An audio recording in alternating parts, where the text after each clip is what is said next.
Dance lessons for writers. The connection between writing and dancing has been much on my mind recently. It's a channel I want to keep open. It feels a little neglected compared to, say, the relationship between music and prose. Maybe because there is something counterintuitive about it. But for me, the two forms are close to each other. I feel dance has something to tell me about what I do. One of the most solid pieces of writing advice I know is in fact intended for dancers. You can find it in the choreographer Martha Graham's memoir. But it relaxes me in front of my laptop the same way I imagine it might induce a young dancer to breathe deeply and wiggle their fingers and toes. Graham writes, there is a vitality, a life force, an energy, a quickening that is translated through you into action, because there is only one of you in all of time. This expression is unique, and if you block it, it will never exist through any other medium and it will be lost. The world will not have it.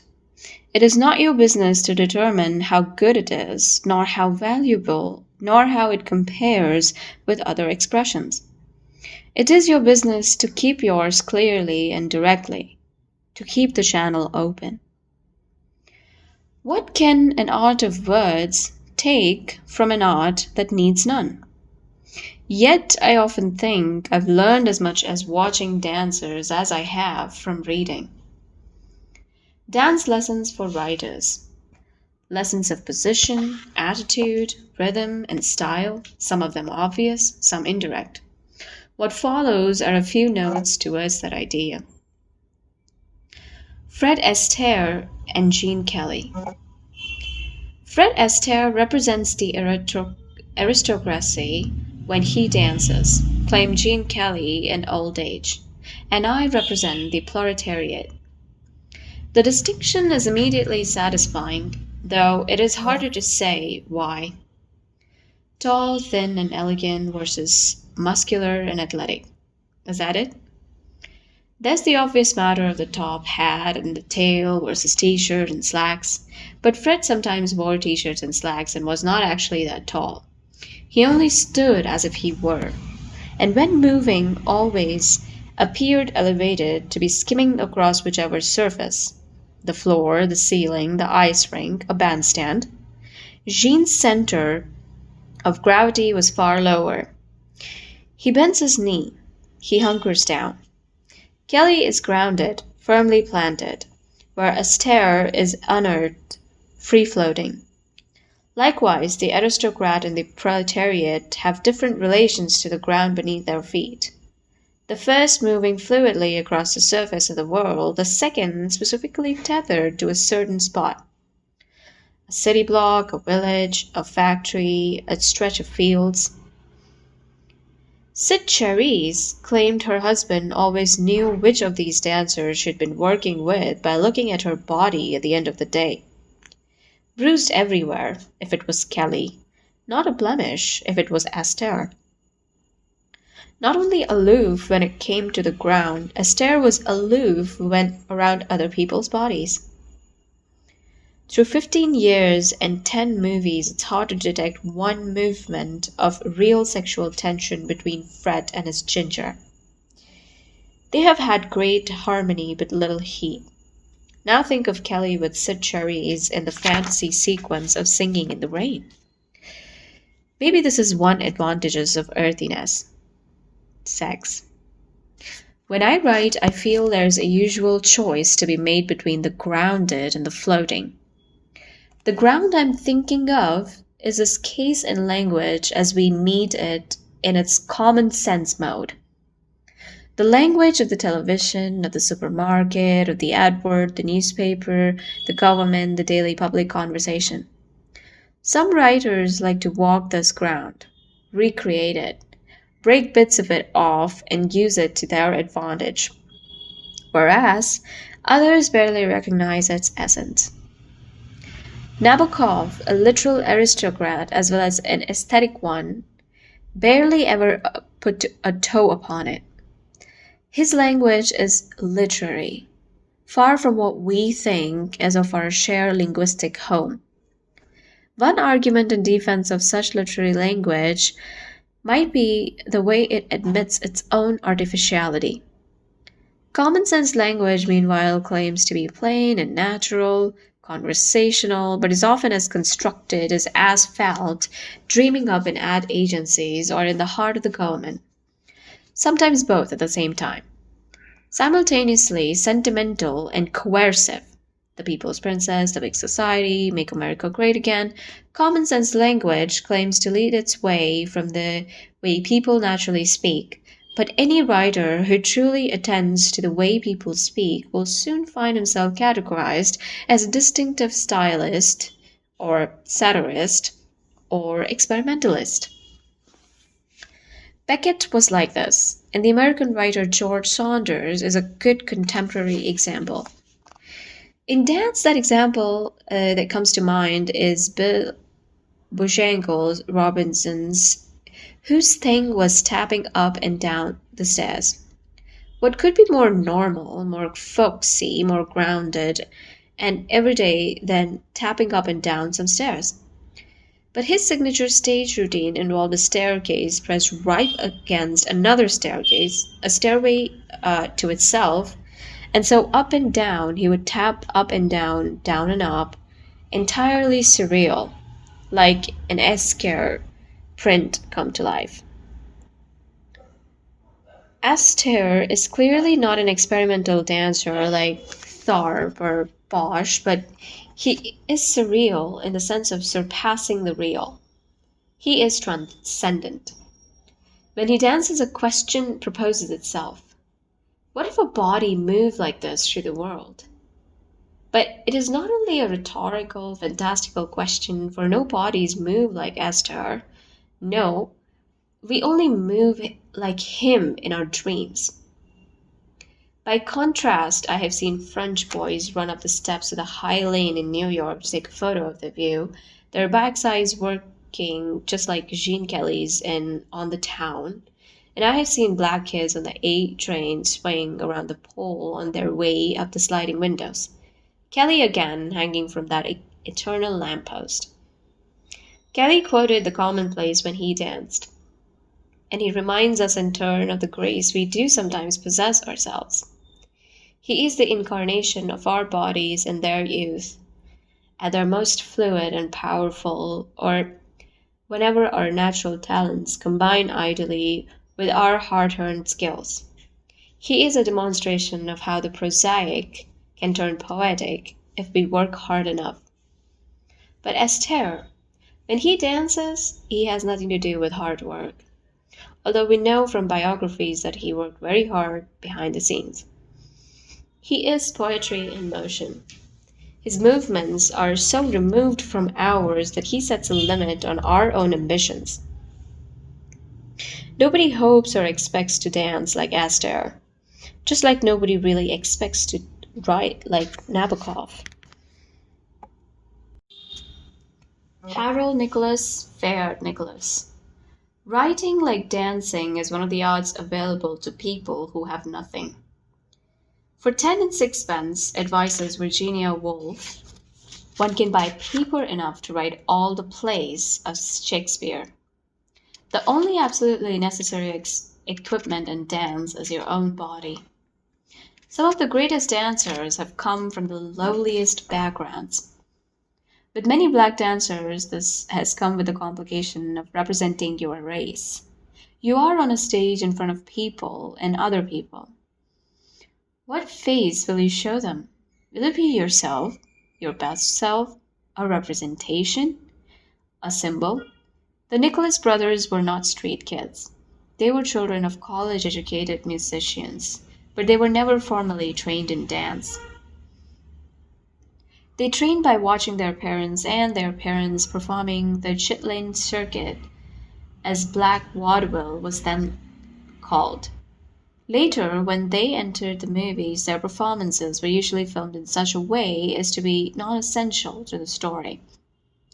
so that when these films played in the South, their spectacular consequences can be skipped without doing any harm to the integrity of the plot. Genius contained genius ring fenced, but also genius undeniable. My talent was the weapon, argued Sammy Davis Jr. The power, the way for me to fight, it was the way I might hope to affect a man's thinking. Davis was another Chitlin Hoofer originally and from straitened circumstances. His logic here are very familiar. It is something of an article of faith within the kind of the families who have few other assets. A mother tells her children to be twice as good, and she tells them to be undeniable. My mother used to say something like this to me. And when I watch the Nicholas brothers, I think of that stressful instruction. Be twice as good. The Nicholas brothers were many, many magnitudes better than anybody else. They were better than anyone has a right or need to be. Fred Astaire called their routine in stormy weather the greatest example of cinematic dance he ever saw. They are progressing down a giant staircase doing splits, as if splits in the common sense way to get somewhere. They are impeccably dressed. They are more than representing. They are excelling. But I always think I spot a little difference between Harold and Fayard, and it interests me. I take it as kind of a lesson. Fayard seems to me more concerned with this possibility of representation when he dances. He looks the part, he is the part, his propriety unassailable. He is formal, contained, technically undeniable, a credit to the race. But Harold gives himself over to the joy. His hair is Estelle. As he dances, it loosens itself from the slather of brisk cream, as he always puts it on, an irrepressible afro curl springs out. He doesn't even try to brush it back. Between propriety and joy, choose joy. Michael Jackson, Prince. On YouTube, you will find them logged in many dance-offs, and you are presented with a stark choice. But it's not a question of degrees of ability, of who was a greater dancer. The choice is between two completely opposite values. Legitibility on one hand, temporality on the other. Between a monument, Jackson, and the kind of mirage, Prince. But both men were excellent dancers. Putting aside the difference in height, physically they had many similarities. Terribly slight, long-necked, thin-legged, power from the torso rather than the backside, which is in both cases was improbably small. And in terms of influence, they were, of course, equally indebted to James Brown. The splits, the rise from the splits, the spin, the glide, the knee bend, the jerk of the head, all stolen from the same source. Yet Prince and Jackson are nothing alike when they dance. And it's very hard to bring to mind Prince dancing, whereas it is practically impossible to forget Jackson. It sounds irrational, but try it for yourself. Prince's moves, no matter how many times you may have observed them, have no firm encryption in the memory. They never seem quite fixed and preserved. If someone asks you to dance like Prince, what will you do? Spin, possibly, and do the splits if you're able. But there won't be able anything especially Prince-like about that. It's mysterious. How can you dance and dance in front of millions of people for years and still seem like a secret only I know? And isn't it the case that to be Prince fan is to feel that Prince was your secret alone? I never went to see Michael Jackson, but I saw Prince half a dozen times. I saw him in stadiums with thousands of people, so have a rational understanding that he was in no sense my secret, that he was in fact a superstar. But I still say the shows were illegible, private, like the performance of a man in the middle of the room at a house party. It was the greatest thing you ever saw, and yet its greatness was confined to the moment in which it was happening. Jackson was exactly the opposite. Every move he made was absolutely legible, public, endlessly copied, and copyable, like a meme before the word existed. He thought in images across time. He deliberately outlined and then marked once more the edges around each move like a cop drawing a chalk line around a body. Stuck his neck forward if he was moving backwards. Cut his trousers short so you could read his ankles. Grabbed his groin so you could better understand its gyrations. Gloved one hand so you might attend to its rhythmic genius, the way it's punctuated everything, like an exclamation mark. Towards the end, his curious stage wearer became increasingly tasked with this job of outline and distinction. It looked like a form of armor, the purpose of which was to define each element of his body so new movement of it would pass unnoted. His arms and legs multiply strapped, literal visualization of his flexible joints, and a metallic sash running left to right across his breastplate, accentuating the shift of his shoulders along their diagonal. A heavyweight's belt accentuated the slender hips and divided the torso from the legs so you can notice when the top and bottom half of the body is pulled in the opposite direction. Finally, a silver thong, rendering his eloquent groin as clear as if it were in all caps. It wasn't subtle, there was no subtext, but it was clearly legible. People will be dancing like Michael Jackson until the end of time. But Prince, precious, elusive Prince, well, there lies one whose name was writ in water. And from Prince, a writer might take a lesson that elusiveness can possess deeper beauty than the legible. In the world of words, we have keys to remind us of this, to demonstrate what a long afterlife an elusive artist can have.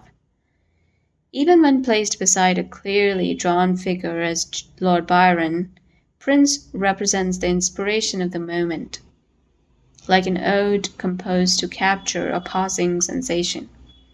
And when the mood changes, he changes with it. Another good lesson. There's no freedom in being a monument. Better to be guys still jamming in the wee hours of the house party, and though everybody films it on their phones, no one proves quite able to capture the essence of it. And now he's gone, having escaped us one more time. I don't claim Prince's image won't last as long as Jackson's. I only say that in our minds it will never be as distinct. Janet Jackson, Madonna, Beyonce. These three don't just invite copies, they demand them. They go further than legibility into proscription. They lead armies and we join them. We are like those uninformed dancers moving in military formation behind them, an anonymous corps whose job is to copy precisely the gestures of their general. This was made literal on Beyonce's Lemonade tour recently when the general raised her right arm like a shotgun, pulled the trigger with her left, and the sound of the gunshot rang out. There is nothing intimate about this kind of dancing. Like the military, it operates as a form of franchise, whereby a ruling idea, America, Beyonce, presides over many cells that span the world. Maybe it is for this reason that much of the crowd I saw at Wembley could be found for longer periods not facing at the direction of the stage at all, instead turning to their friends and partners. They didn't need to watch Beyonce any more than soldiers need to look fixedly at the flag to perform their duties. Our queen was up there somewhere dancing, but the idea of her had already been internalized. Friends from the gym stood in their circles, pumped their fists, Girlfriends from the hen nights to its inwards and did Beyonce to each other, and boys from the beehive screamed every word into each other's faces. They could have done the same at home, but this was a public display of elegance. Janet Jackson kicked off this curious phenomenon. Madonna continued it. Beyonce is its apex. Here, dancing is intended as a demonstration of the female will, a concrete articulation of its reach and possibilities. The lesson is quite clear. My body obeys me. My dancers obey me. Now you will obey me. And then everybody in the crowd imagines being obeyed like Bay, a delightful imagining. Lady writers have inspired a similar devotion in far smaller audiences. Muriel Spark, Joan Didion, Jane Austen. Such writers offer the same essential qualities or illusions, total control over their form and no freedom for the reader. Compare and contrast to, say, Jean Rhys and Octavia Butler, lady writers much loved but rarely copied. There's too much freedom in them. Meanwhile, every sentence of Didion's says, obey me. Who runs the world? Girls. David Byrne, David Bowie. The art of not dancing, a vital lesson. Sometimes it is very important to be awkward and elegant, jerking, to be neither poetic nor prosaic, to be positively bad, to express other possibilities for bodies, alternative values, to stop making sense. It's interesting to me that both these artists did their worst dancing to their blackest cuts. Take me to the river, sings Byrne, in square trousers 20 times too large, looking down at his jerking hips as if they belonged to someone else. This music is not mine, his trousers say, and his movements go further. Maybe this body isn't mine either. At the end of this seam of logic lies a liberating thought. Maybe nobody truly owns anything. People can be too precious about their heritage, about their tradition, writers especially. Preservation and protection have their place, but they shouldn't block either freedom or theft. All possible aesthetic expressions are available to all people. Under the sign of love, Bowie and Byrne, evident love for what was not theirs, begins out new angles and familiar sounds. It hadn't occurred to me before seeing these men dance that a person might lose, for example, to meet the curve of the drum beat with anything but the matching curving movement of their body that is with harmony and heat. But it turns out you can also resist. Throw up a curious angle and suddenly spasm like Bowie, or wonder if that's truly your own arms, like Byrne. I think of young Luther Vandross singing back up a few feet behind Bowie during Young Americans, watching Bowie flail and thrash. I wonder what his take on all this was. Did he ever think, now, what in the world is he doing? But a few performances in, it was clear to everybody. Here was something different, something old, yet new. Rudolf Nureyev, Mikhail Baryshnikov. When you face an audience, which way will you turn? Inwards or outwards? Or some combination of the two? Nureyev, so fierce and neurotic, so vulnerable, so beautiful, like a deer suddenly caught in our headlamps, is faced absolutely inwards. You can't take your eyes off him, as people like to say, but at the same time, he's most excruciating to watch, because he is unprotected from our gaze. We feel we might break him, and he might crumble or explode. He never does. But still, whenever he leaps, you sense the possibility of total disaster, as you do with a certain high-strung athletes, no matter how many times they run or jump or dive. With Nureyev, you are an onlooker. You are a person who has been granted the great honor of being present while Nureyev dances. I don't mean this sarcastically. It is an honor to watch Nureyev, even in those grainy old videos on YouTube. He's kind of a miracle and is fully cognizant of this when he dances. And what did you do today to warrant an audience with a miracle? See also Dostoevsky. With Baryshnikov, I have no fears of disaster. He is an outward facing artist. He's trying to please me and he succeeds completely. His face dances as much as his arms and legs. Nureyev's face, meanwhile, is permanently lost in transcendent feelings. Sometimes Baryshnikov wants to please me so much he'll even try tap dancing with Liza Minnelli, risking the scorn of the purists. I'm not a purist. I'm delighted.